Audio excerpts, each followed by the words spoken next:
vous ne le verrez pas. On vous dira, il est là, n'y allez pas, n'y courez pas. En effet, comme l'éclair resplendit et brille d'une extrémité du ciel à l'autre, ainsi sera le Fils de l'homme en son jour. Car il faut auparavant qu'il souffre beaucoup, qu'il soit rejeté par cette génération. Ce qui arriva au jour de Noé arrivera de même au jour du Fils de l'homme. Les gens mangeaient, buvaient, se mariaient, ils étaient donnés en mariage jusqu'au jour où Noé entra dans l'arche, et le déluge vint, et les fit tous périr. Il en sera comme du temps de Lot. Les gens mangeaient, buvaient, achetaient, vendaient, plantaient, bâtissaient. Mais le jour où Lot sortit de Sodome, une pluie de feu et de soufre tomba du ciel et les fit tous périr. Il en sera de même le jour où le Fils de l'homme sera révélé.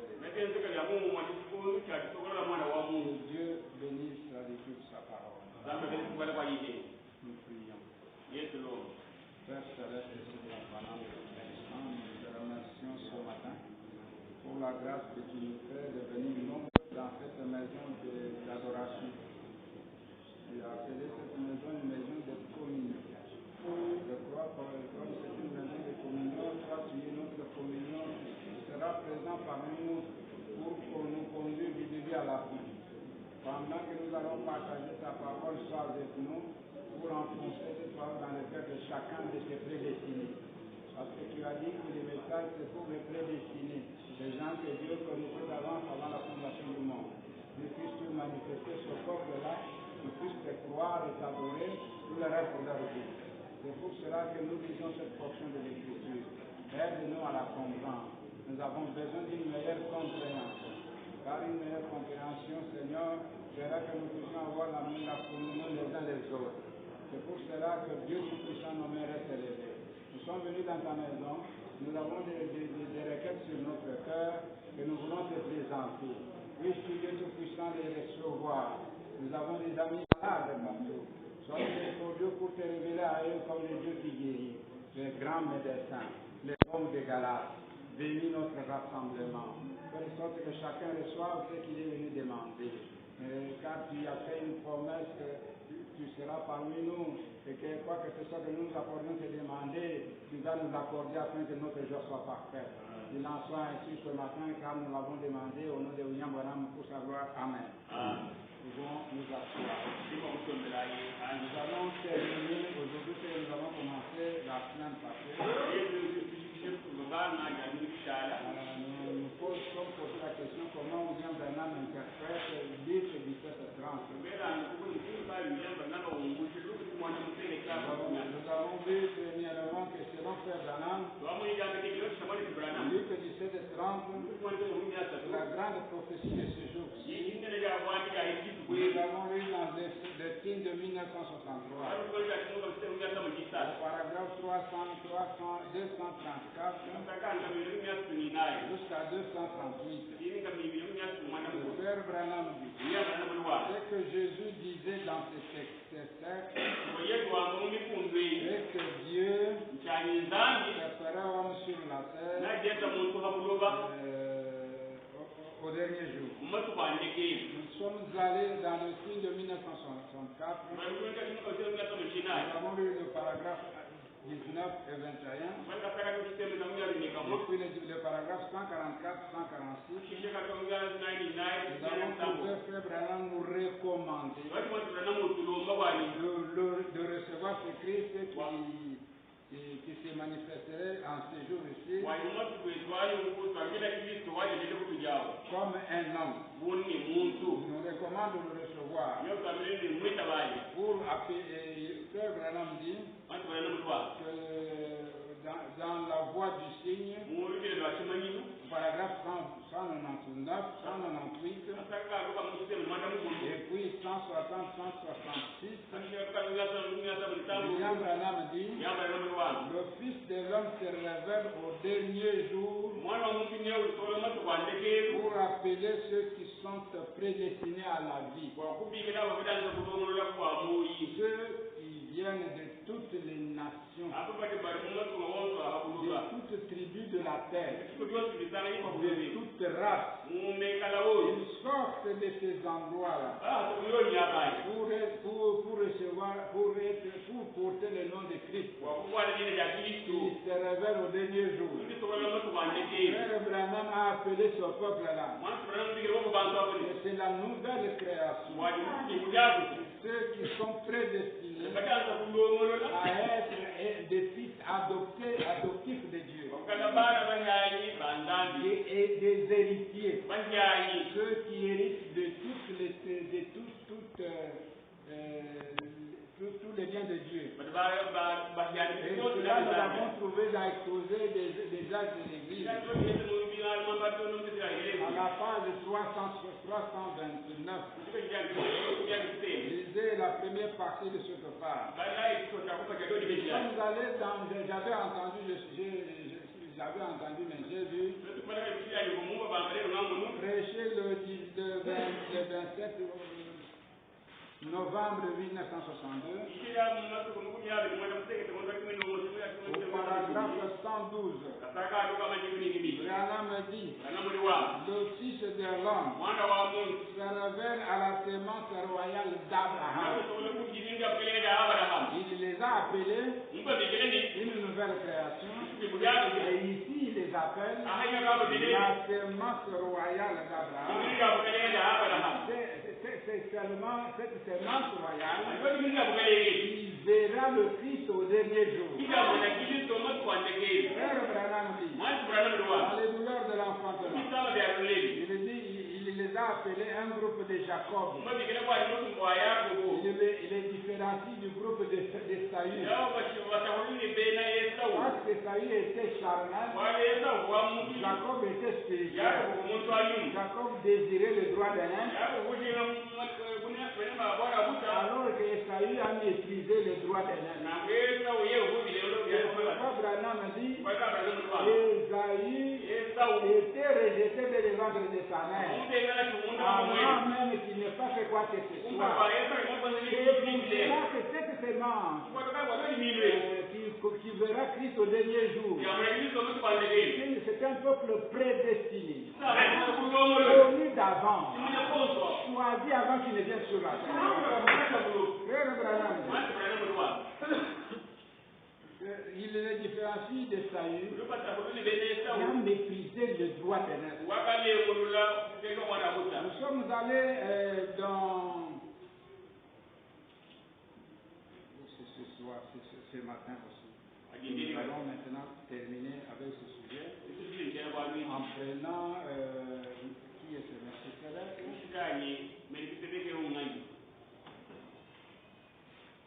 Dans qui est ce monsieur Sédek?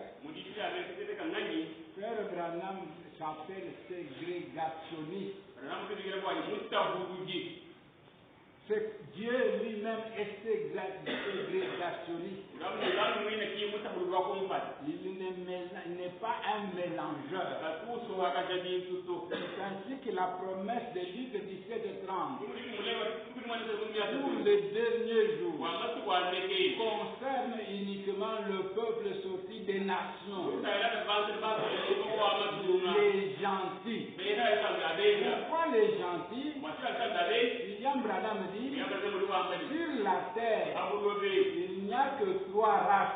Il y a les Juifs, il y a les Samaritains.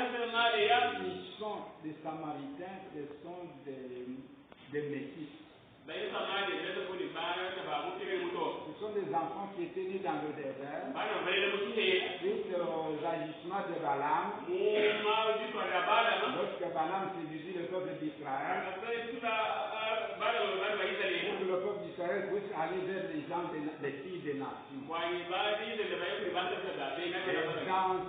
Dans l'ange là. C'est fait que les enfants d'Israël sont allés danser dans les fêtes des Moabites. Ils sont allés apprécier les filles de Moab. Ils ont commencé à vivre avec elles. Ces relations-là sont nées des enfants dans le désert. Et tous ces enfants-là qui ont été appelés Samaritains. C'est une sémence hybridée. C'est ainsi que ces trois races existent sur la terre: les Juifs, les Samaritains et les gentils. Les gens des nations, appelés les incirconcis, qui n'avaient aucune promesse, aucune alliance avec Dieu.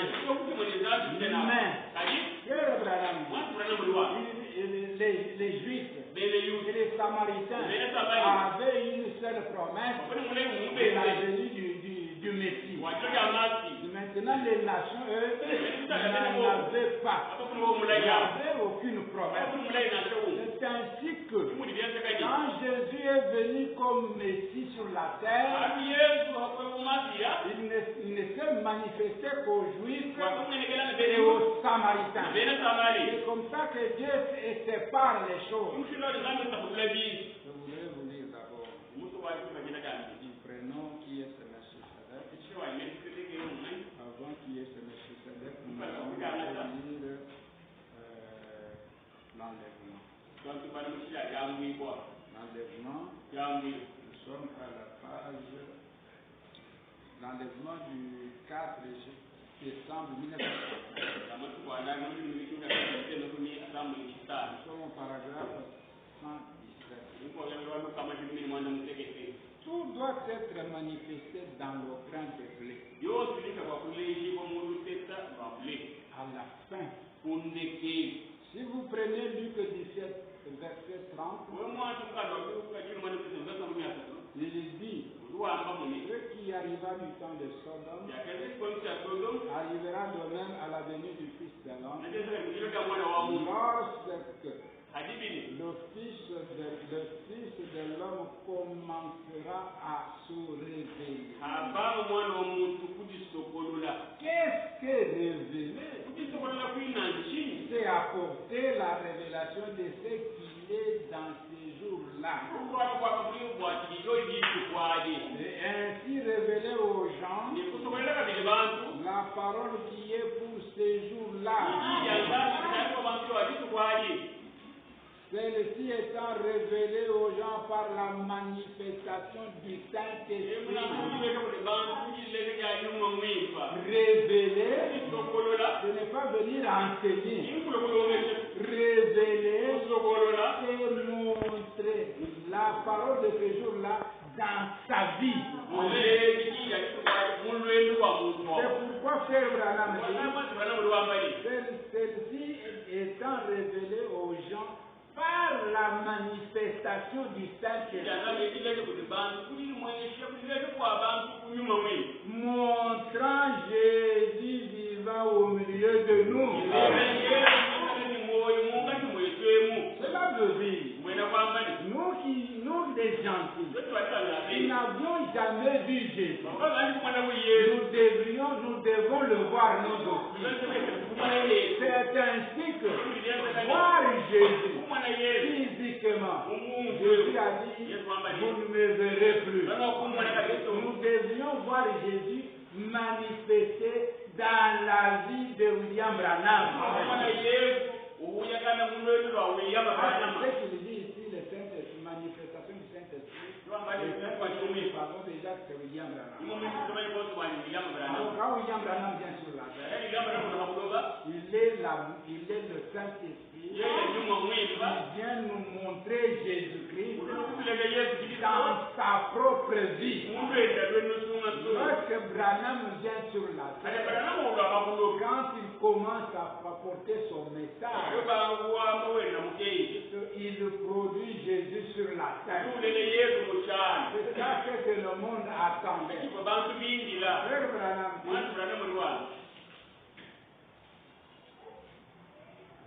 dit, c'est apporter la révélation de ce qu'il est dans ce jour-là. Ce que Jésus dans ce jour-là. On ne nous dit pas ce qu'il était. On nous montre ce qu'il est. Ce que Jésus est en notre temps. Je veux dire, montrant Jésus vivant au milieu de nous.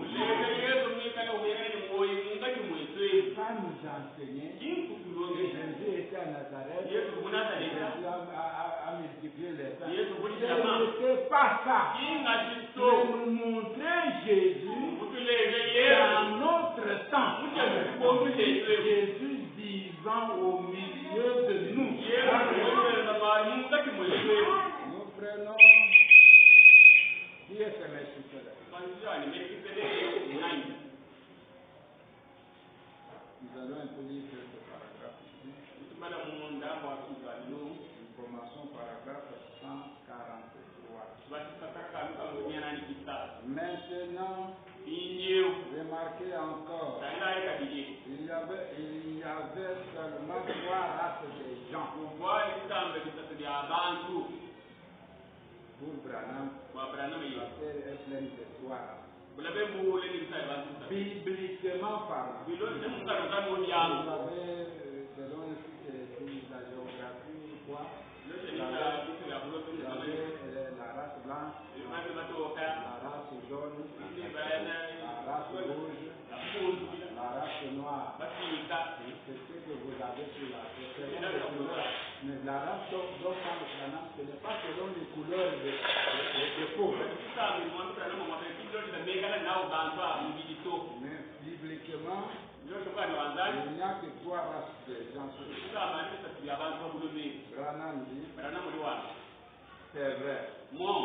Vous m'avez entendu dire que j'étais un ségrégationniste. C'est vrai.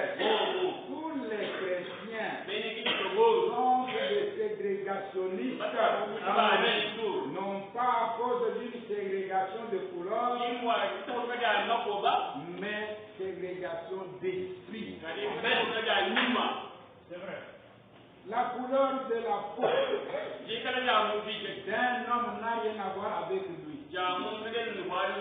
Il est un enfant de Dieu de naissance. Mais un chrétien, Dieu dit, séparez-moi. Sortez du milieu d'eux. Il est un ségrégationniste vis-à-vis de la corruption. Branham n'aime pas qu'un chrétien marche avec un mondain. Branham c'est un ségrégationniste. Branham n'aime pas qu'une chrétienne soit épousée par un païen. Branham est ségrégationniste. Ni un chrétien épouser une païenne. Branham n'aime pas ça. Branham dit, je ne suis pas mélangeur. Branham. Mais un chrétien, Dieu dit, sépare-moi. Sortez du milieu d'eux. Il est un ségrégationniste vis-à-vis de la corruption. Entre ce qui est juste et ce qui est faux. Donc c'est séparé. Ça c'est juste, ça c'est faux. Mais Dieu sépare le juste du faux. Branham. Mais remarquez, il y avait alors une ségrégation. Une ségrégation raciale avec les Samaritains. Il y a seulement 3 races de gens sur la terre. Si nous croyons la Bible, ce sont les descendants de Cam, de Sem et de Japheth. Ce sont les tribus, les 3 fils de Noé. Nous sommes tous venus de là. C'est vrai. Cela nous ramène tous à Adam. Et tu fais de nous tous des frères. La Bible dit d'un seul sang, Dieu créa toutes les nations. Nous sommes tous frères par le sang. Un homme de couleur peut donner une transfusion sanguine à un blanc. Et vice-versa. L'homme blanc peut en donner aux Japonais. Un jaune.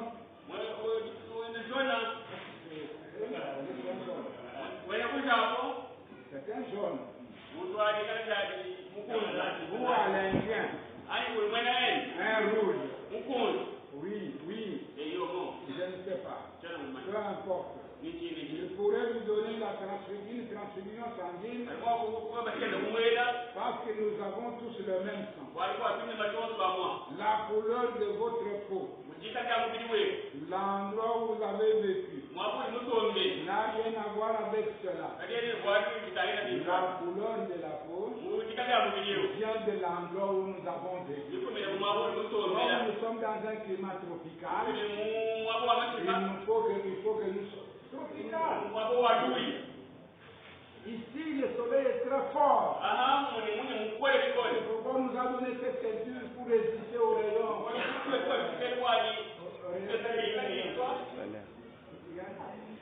Bon, là, des rayons solaires, des rayons qui viennent du soleil.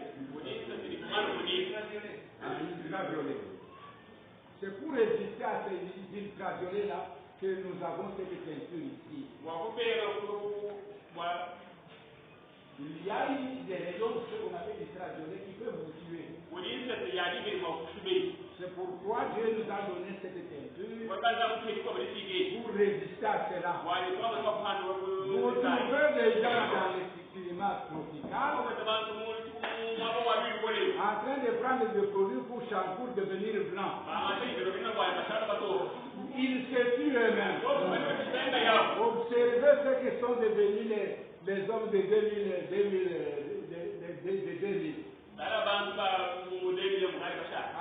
Ceux qui ont acheté des produits de beauté au marché. Les femmes qui s'étaient embellies. Maintenant, vous savez comment ils sont devenus? Ils sont devenus, vous ne pouvez pas les regarder deux fois. Ils ont reçu le cancer des peaux, parce qu'ils se sont ajaunis, alors que nous sommes dans un climat qui demande que nous soyons noirs. Le lieu où nous vivons détermine notre peau. Vous ne devez pas vous brûler. Parce que vous n'êtes pas dans un climat tempéré. Nous sommes dans un climat tropical. Vous devez être noir. Même si vous êtes rouge. Comment passer vous ne le verrez jamais devenir comme ces blancs noirs d'Afrique. Vous ne voyez pas ces gens aujourd'hui. Avec leur peau, ils sont devenus cette partie ici noire. Toutes les parties que vous allez exposer au soleil vont noircir. Il y a une femme au marché qui est coupée. Elle prenait des labeurs pour se couper ce qui croissait sur son corps. Nous avons des nouvelles qu'elle est morte à Lubumbashi. Elle vendait des jours au marché. C'est que, à cause du fait de vouloir être des blancs ou des blanches d'Afrique, alors son corps, leur corps commence à redevenir plus noir que ce que nous sommes. C'est le cancer. C'est le soleil qui a produit cela. Demeurez celle que Dieu vous a fait. Parce que Dieu sait que vous êtes noir. Donc vous voulez en vous devenir vert, vous devez devenir encore du noir. Sinon, pour vous montrer que vous êtes noir, pourquoi vous avez ça? Branham dit,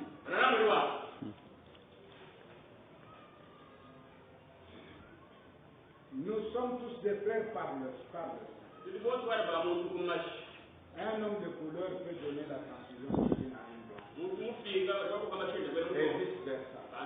L'homme blanc peut donner à un japonais, un jaune, ou un indien, un rouge, ou je ne sais comment. Il pourrait vous donner une transfusion sanguine parce que nous avons tous les mêmes. La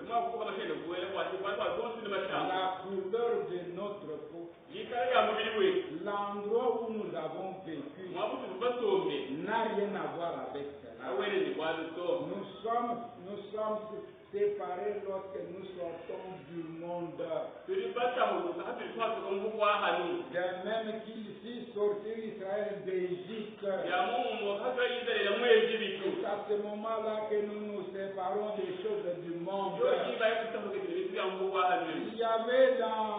Il y avait donc les descendants de Cam, Sem et Yafet.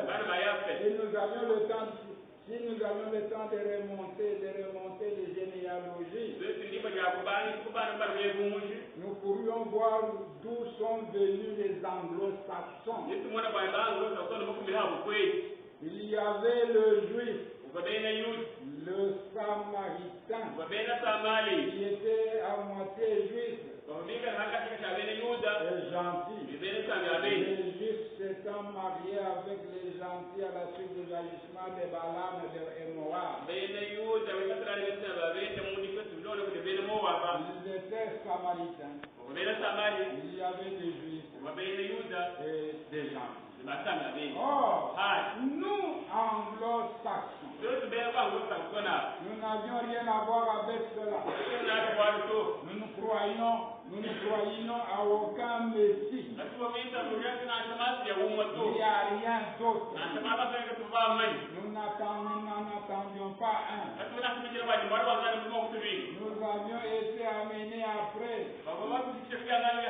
Jésus est venu chez les siens. Et les siens ne l'ont pas reçu. Il dit aux disciples, n'allez pas chez les païens. Allez plutôt vers les brebis perdues d'Israël. Il alla seulement vers les brebis perdues d'Israël. Observez.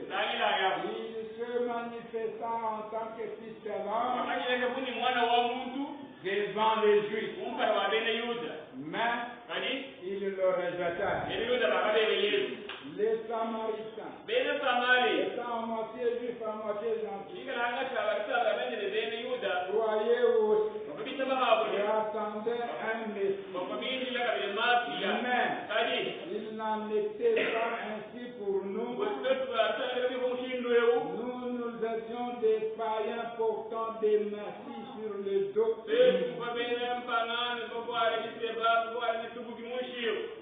Adorant des idoles, nous les gens. Mais un jour, Jean chapitre 4, Jésus dut passer par la Samarie en allant à Jéricho. Il fit donc le tour par Samaritains. Pendant qu'il s'y rendait, il s'arrêta au bord du puits d'une ville nommée Sychar. Et le puits, si vous y êtes déjà allé, forme une petite esplanade.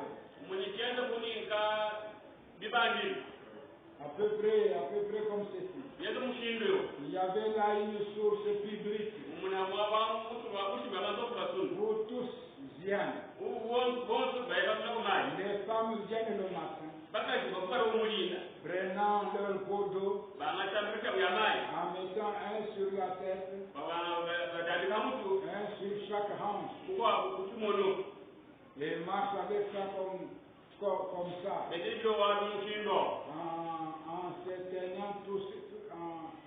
En se tenant tout ce qu'il y a de plus droit. Sans jamais renverser une goutte. Tout en se parlant l'une à l'autre. Ainsi les gens viennent.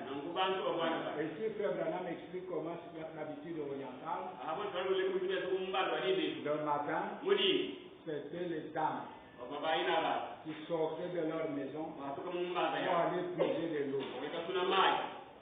Comme Dieu n'était pas un mélangeur, les femmes libres ne pouvaient pas sortir avec les dames à la fois.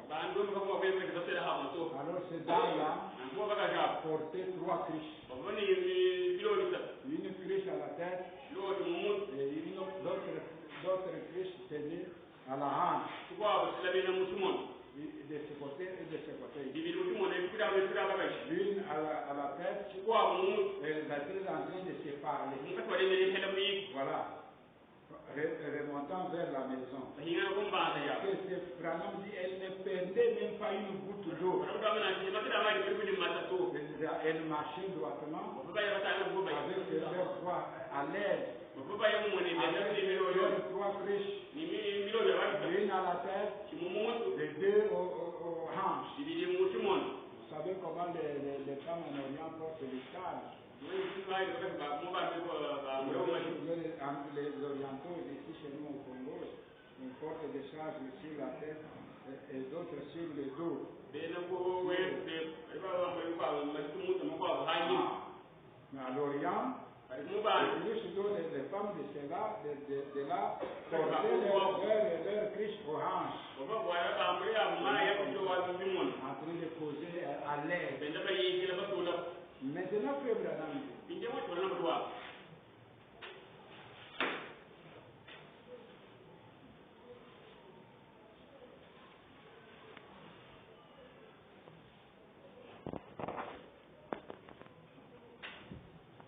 je le dis.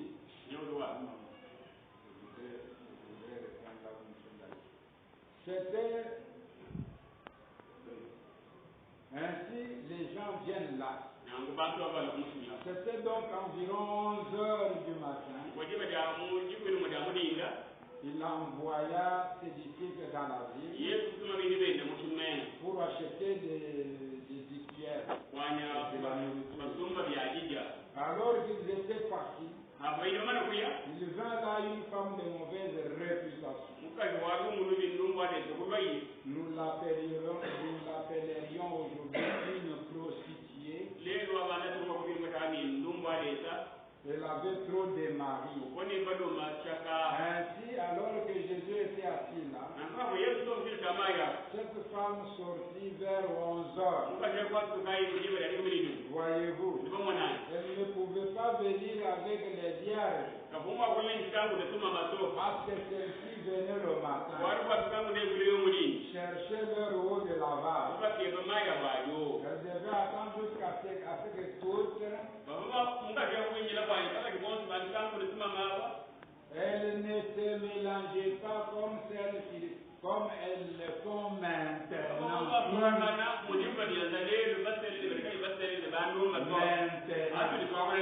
allez trouver qu'il n'y a pas de distinction. Vous allez une femme mariée avec une amie prostituée.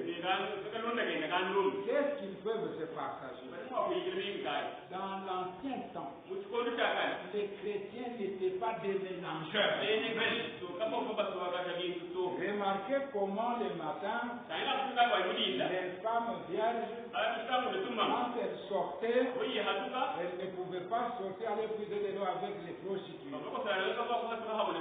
Lorsque les vierges sortaient, les prostituées restaient à la maison. Quand elles auront tout terminé, vers 11 heures, c'est à ce moment-là que les femmes libres sortent aussi pour aller puiser de l'eau. Qu'est-ce qui s'était passé quand Jésus était au puits de Chisar. Il a vu maintenant vers 11 heures. Alors qu'il venait d'envoyer ses disciples à chercher la nourriture. Jésus achetait aussi la nourriture au marché. Alors quand ils sont partis, Jésus a vu une femme venir. Que le monde appellerait une femme de mauvaise allure. Alors que la femme s'est approchée, je lui ai décroché la chaise, je l'ai appuyé sur l'autre.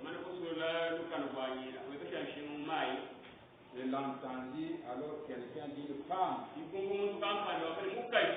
apporte-moi à boire.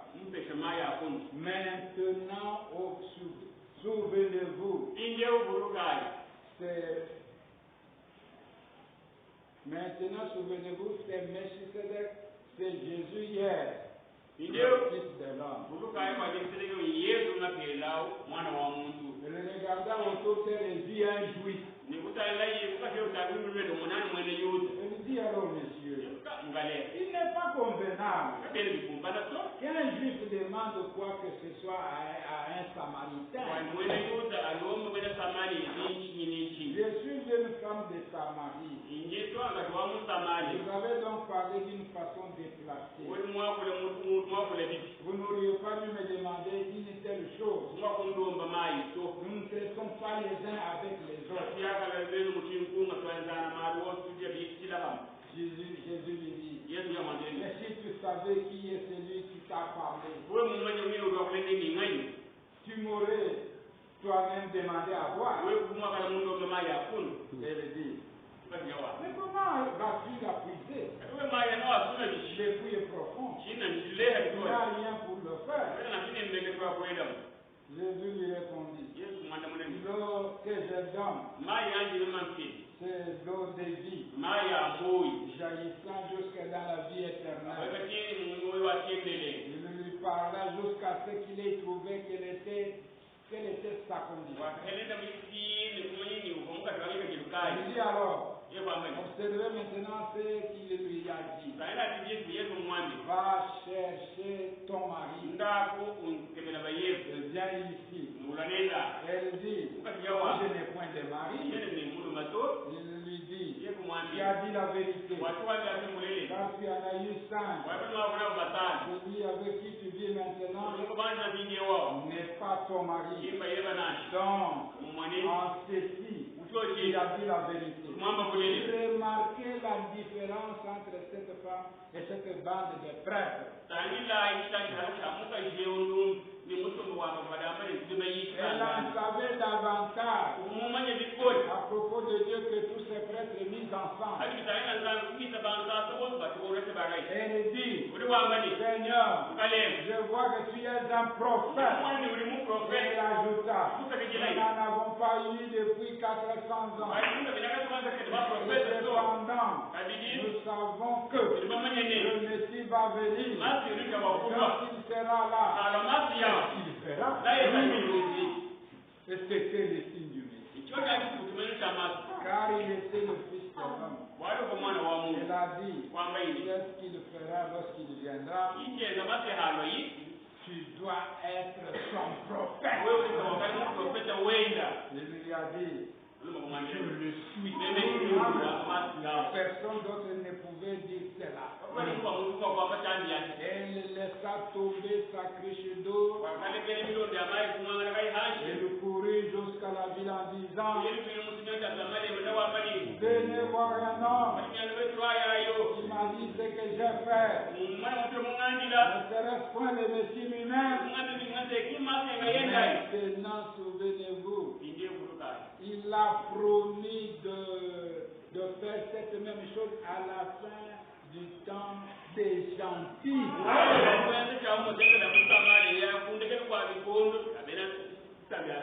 Remarquez que lorsque Jésus est en train de causer avec cette femme samaritaine, c'était la clôture de la dispensation des Juifs. Branham dit, les Juifs ont attendu leur Messie pendant 4000 ans. 4000 ans d'enseignement. 4000 ans de théologie. 4000 ans on leur disait notre Messie viendra. Voici il viendra. Voici comment le reconnaître. Les rabbins sortaient, enseignaient, croyaient toujours qu'il va venir. Personne ne vous dise. Nous attendons, nous sommes des Juifs. Nous sommes les enfants d'Abraham. Notre Dieu nous a promis. Il viendra un sauveur. Voici quel est le signe qui l'accompagnera. C'est ce qu'on a enseigné. Pendant 4000 ans.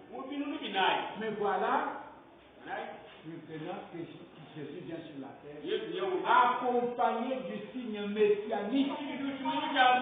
Mais les pharisiens, les rabbins de ce temps-là, ils ont appelé Jésus Belzéboul, un prince des démons. Mais cette femme qui vivait dans les noirs, qui vivait d'une vie immorale, extérieurement, elle avait une vie immorale, mais à l'intérieur d'elle, il y avait une lumière. Nous avons parlé d'une personne prédestinée. Voilà une personne prédestinée. Les pharisiens, les pharisiens, les scribes, qui habitaient les temples, qui vivaient les choses chaque jour. Malgré leur vie propre, ils n'étaient pas prédestinés à voir le Messie. Mais cette femme qui vivait dans les ténèbres, elle était prédestinée. Pourquoi? Quand elle a vu le signe du Messie, elle a appelé Jésus, qui est le prophète du Messie. Branham, comme elle était convertie, elle a même jeté la cruche. Elle a oublié de l'eau. Elle a couru vite dans la ville. Elle s'est mise maintenant à servir le Seigneur. Elle laissa tomber cette cruche d'eau. Elle courut jusqu'à la ville en disant, venez voir un homme qui m'a dit ce que j'ai fait. Mais point le Messie lui-même. Maintenant, souvenez-vous, il a promis de faire cette même chose à la fin du temps des gentils. Les Juifs avaient eu 4000 ans pour attendre son Messie. 4000 ans d'enseignement. Disant qu'il allait venir. Et ce qu'il ferait lorsqu'il sera là. Ils manquèrent de le voir. Les gens enseignaient pendant 4000 ans. Des bons enseignants. Mais ils n'ont pas vu, malgré cet enseignement, ils n'ont pas vu le Messie. Quand il est venu, ils l'ont rejeté. Mais nous, les gens, nous n'avons même pas des enseignants. Nos parents étaient des idolâtres. Nos parents n'allaient même pas d'église. Personne ne pouvait prendre soin de nous. Mais nous avons attendu le Messie seulement quand les Juifs ont rejeté leur Messie. C'est alors que nous avons été évangélisés. À combien plus forte raison pouvons-nous aussi méconnaître notre Messie?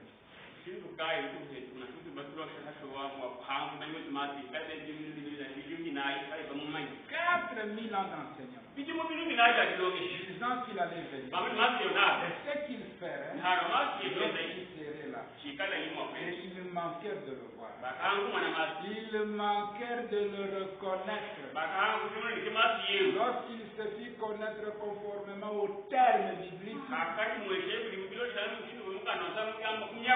il avait été une théophanie. Il devint ensuite chair, habita parmi eux. Ils manquèrent de le voir. Ils appelèrent ses œuvres les œuvres du diable. Et maintenant, nous avons 2000 ans d'enseignement.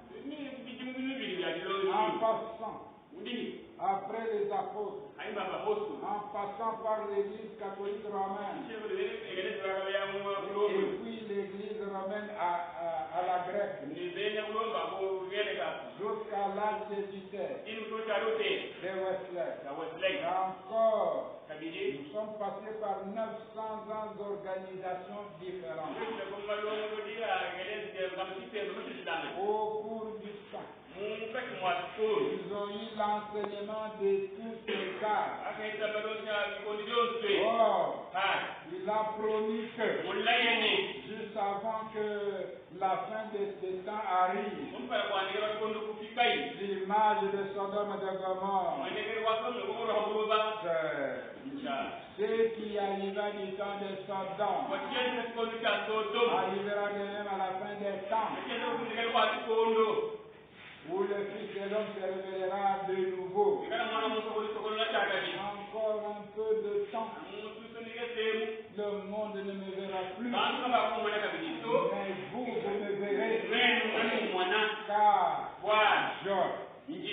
Car c'est un pronom personnel.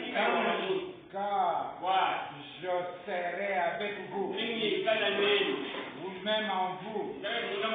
Jusqu'à la consommation. À la fin du monde, je serai avec vous. Il est le même hier, aujourd'hui, éternellement. Vous voyez, d'après mon message d'hier, le Samaritain venait d'Agar, un type perverti. Là, c'est prêché quand la semence n'héritra pas de ça. Le Samaritain venait d'Agar, un type perverti. Le Juif venait de Sarah, où c'était Saraïte. Mais le gentil vient de Marie. La sémence royale. La sémence royale d'Abraham.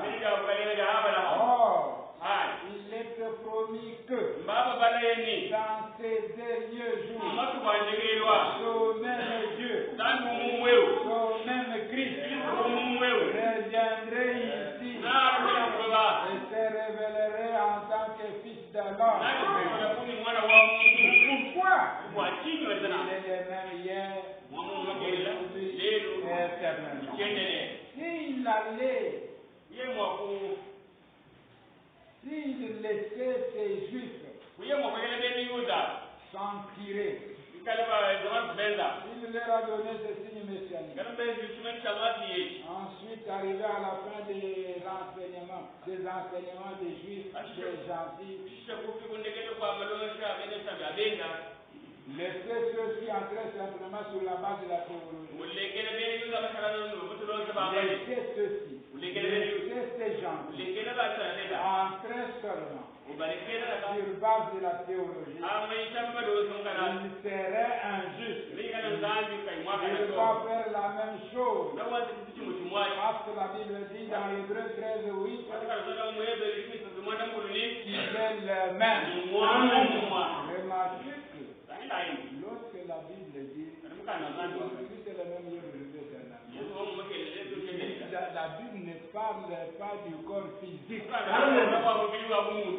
La Bible dit que Jésus, sa manière de faire reste la même. Vous voulez connaître Jésus aujourd'hui? Regardez ce qu'il a été hier. Et sa manière de faire les choses. À ce moment-là, quand il sera devant vous, vous le reconnaîtrez parce qu'il est le même. Frère Branham.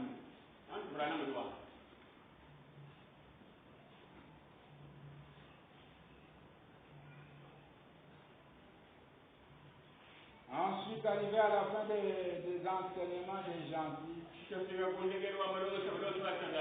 s'il laissait ceci entrer simplement sur la base de la théologie, il serait injuste. Il doit faire la même chose parce que la Bible dit, dans Hébreux 13:8, il est le même. Il a annoncé, selon sa promesse dans Malachie 4, dans tous les autres passages des Écritures, que dans les derniers jours, l'Église serait exactement comme elle l'est aujourd'hui. Et le monde également. Regardez le monde aujourd'hui. Regardez la condition sodomite. Remarquez les tremblements de terre en différents endroits. Et les choses qui arrivent. Regardez l'Église dans les gâchis de Babylone. Où elle se trouve. Regardez le messager qui est envoyé. Envoyé au monde. À l'église dans le gâchis. Un oral Robert. Un Billy Graham. De la première fois de tous les temps. Nous avons un messager pour toutes les églises dont le nom se termine en Ham, comme Abraham. Abraham est formé de 7 lettres. Abraham à qui est-il envoyé? Au monde. 6 est le nombre d'hommes. L'homme fut créé le 6e jour. Mais 7 le nombre de Dieu. Maintenant remarquez. Regardez-les là-bas à Sodome. Il y a leur messager qui leur parle. Mais alors, où est cette semence royale d'Abraham? Où est leur signe se rapportant à ce qu'il a dit? Il arriva du temps de Sodome où Dieu descendit et fut manifesté dans la chair humaine. Et dit que Sarah pensait dans son cœur, dans l'attente derrière lui, le dernier signe, avant que le monde des gentils fût détruit par le feu. L'Église a reçu son dernier signe avant que le monde entier soit détruit. Et que ce royaume des nations soit détruit par le feu et la colère de Dieu. Vous voyez, ce Melchisedec était cher, représenté dans un corps humain. Et plus tard, il devint cher. Et ce soir, il est le même hier, aujourd'hui, éternellement. Amen. Le croyez-vous? Amen. Je pense que nous allons prendre encore l'église. Nous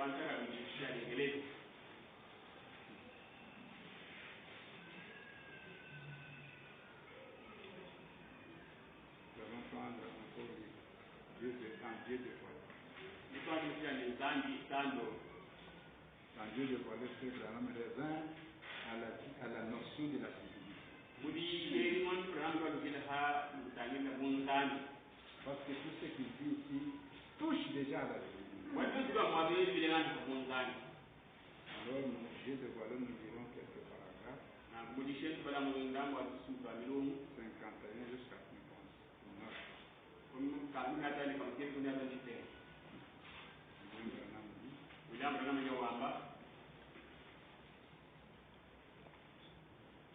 J'ai dit, eh bien, c'est très facile pour mieux comprendre cette déclaration. à remonter encore. 50. L'autre jour, là, quelqu'un disait, un ministre baptiste à Tucson.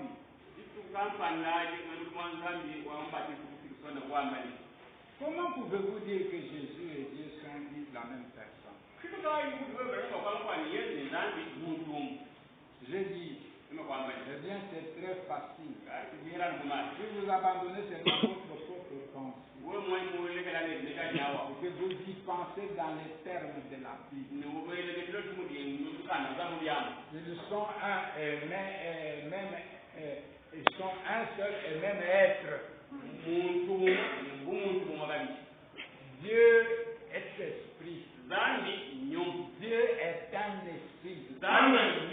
Et Jésus, c'est le corps dans lequel il était voilé.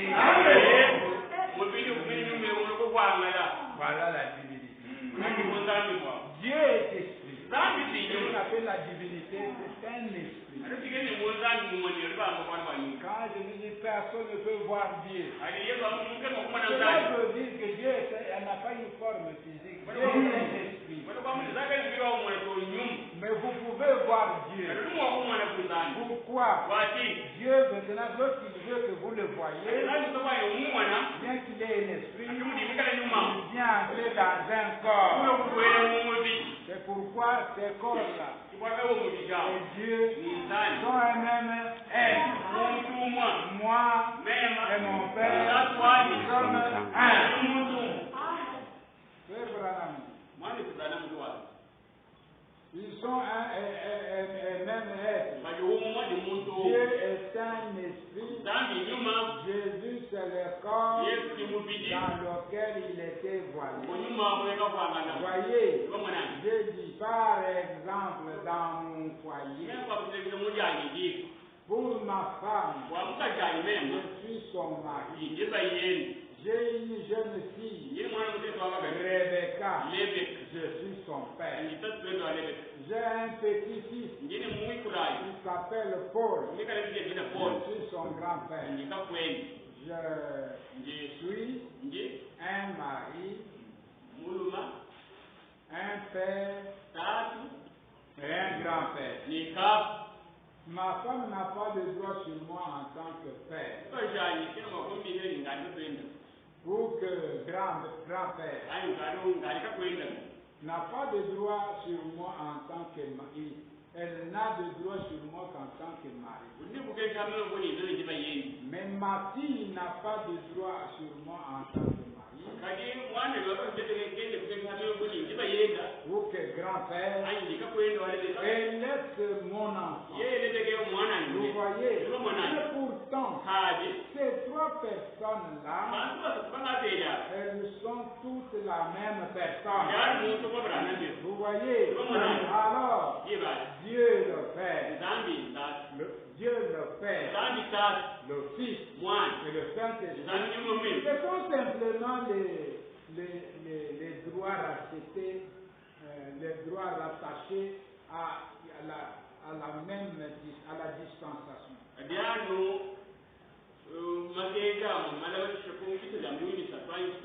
Dieu est le même Dieu. Dieu s'est transformé. Il change de forme. Si vous remarquez, ici dans Philippiens, il a dit, ne regardant point comme une proie arrachée, mais il a pris la forme d'un homme. Or, le mot grec là, ou forme, j'ai passé la journée d'hier à regarder ça, à essayer de concevoir ce que c'était. J'ai trouvé, j'en suis venu à ces mots en mort. Ça s'appelle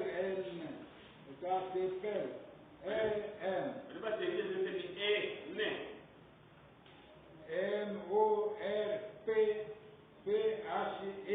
P-O-H-P. J'ai cherché dans le grec pour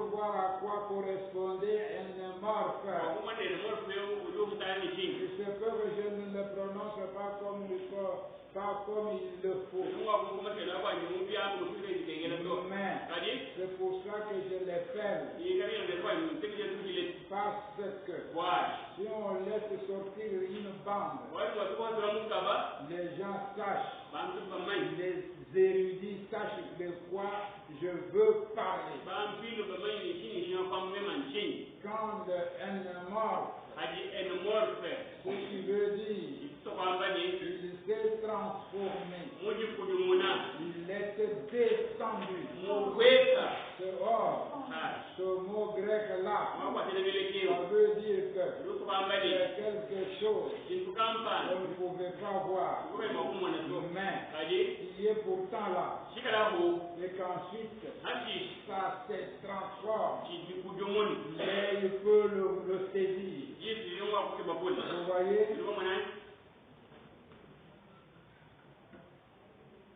Nous rentrons un peu à 42.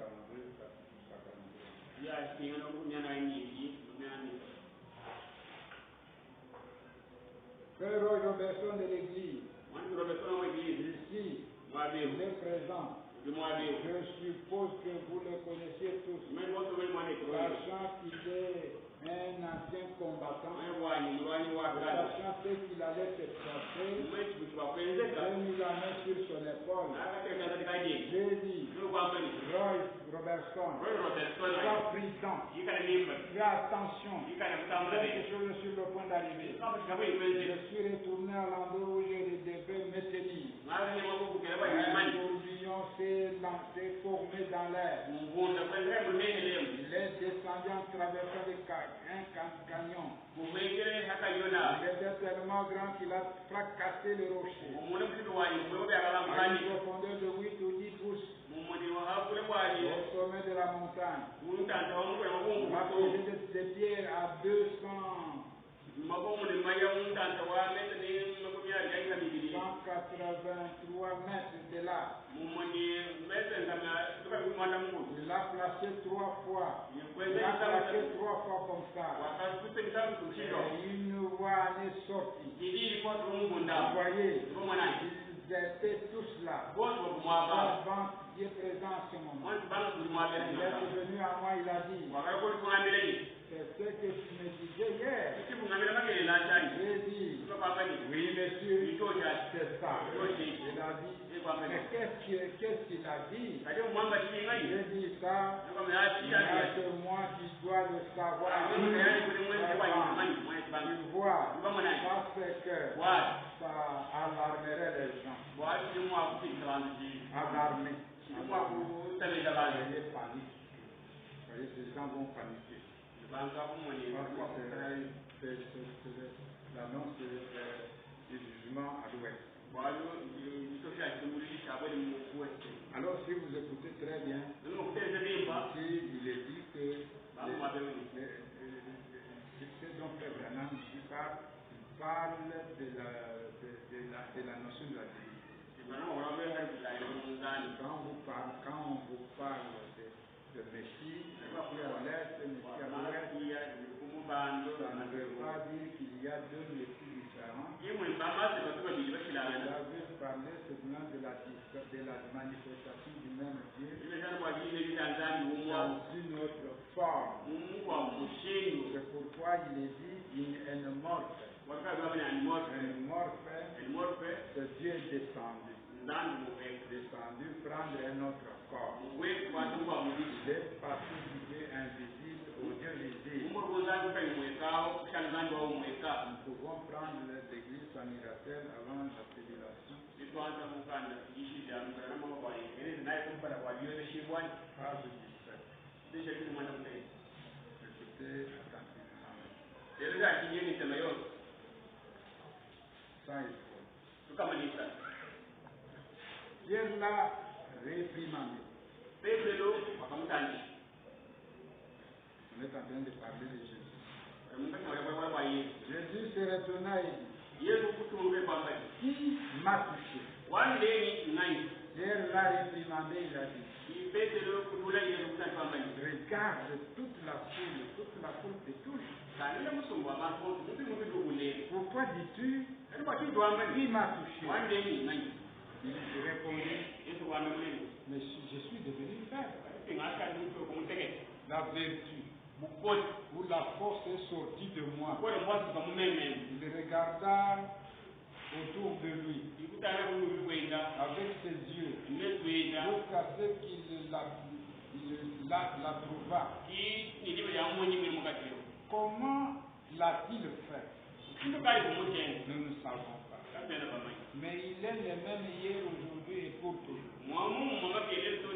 Il s'est révélé à la nation juive sur cette manière.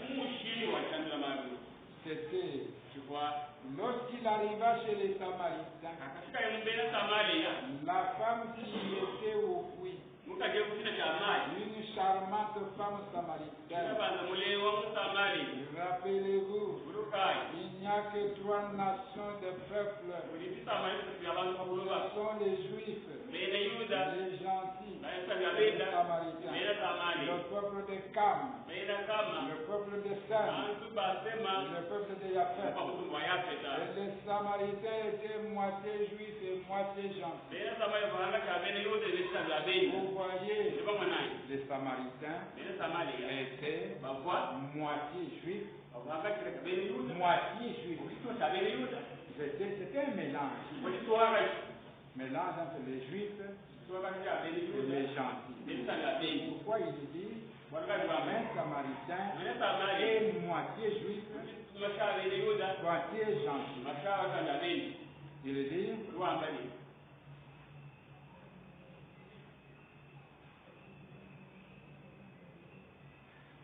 rappelez-vous, il n'y a que 3 nations de peuples. Ce sont les Juifs, les gentils, les Samaritains. Le peuple de Cam, le peuple de Sem, le peuple de Japheth.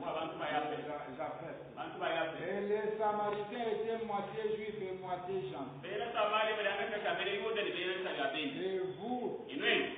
vous vous rappelez quand cela a commencé, lorsqu'ils se marièrent avec leurs femmes, ainsi de suite.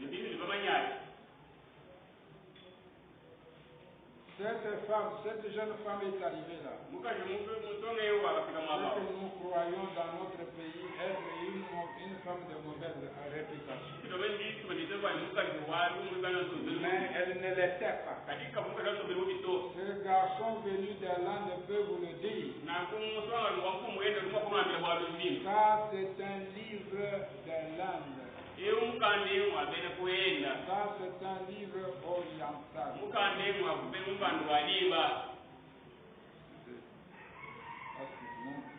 c'est un livre oriental. Ça, c'est un livre oriental. Et on essaie de le dire selon l'éducation occidentale.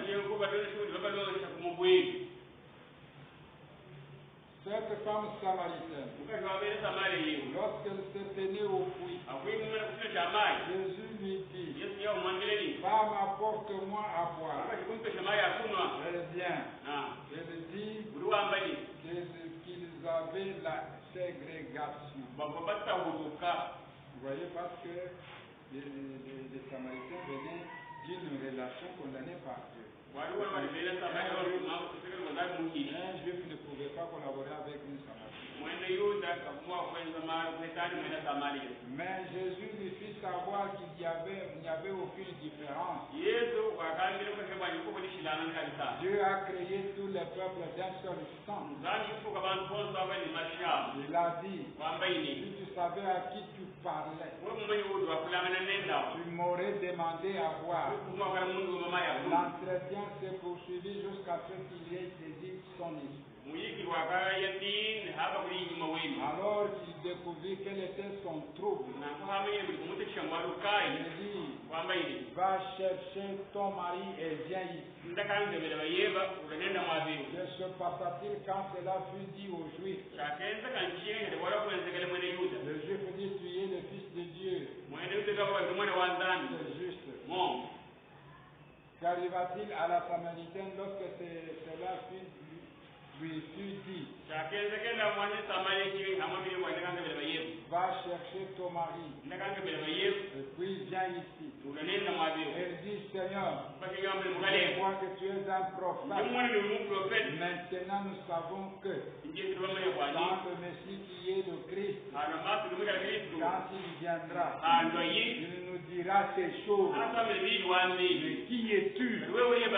Il dit, je ne suis moi qui te parle. Il a couru vers la ville et dit, venez voir un homme. Il m'a dit tout ce que j'ai fait. N'est-il pas le Messie? Il n'a jamais dit cela une fois à un gentil.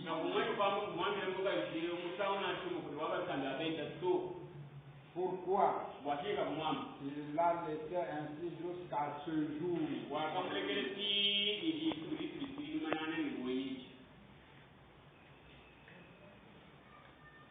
Il n'a jamais fait cela une seule fois à un gentil. Pourquoi il l'a laissé ainsi jusqu'à ce jour? Et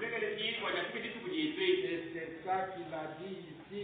Au jour où le Fils de l'homme se révélera du ciel, et il est en train de se révéler maintenant à l'Église à cause de sa miséricorde. La prochaine fois qu'il se révèle, c'est dans la destruction. À ceux qui ont rejeté le message. Amen. Amen. Si vous comprenez bien, Branham prenant Luc 17:30, on voit Dieu se révéler au dernier jour 2 fois.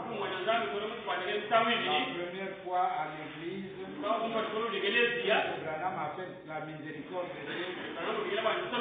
La deuxième fois au monde, Branham dit la condamnation. Ils seront condamnés parce qu'ils ne l'ont pas reçu.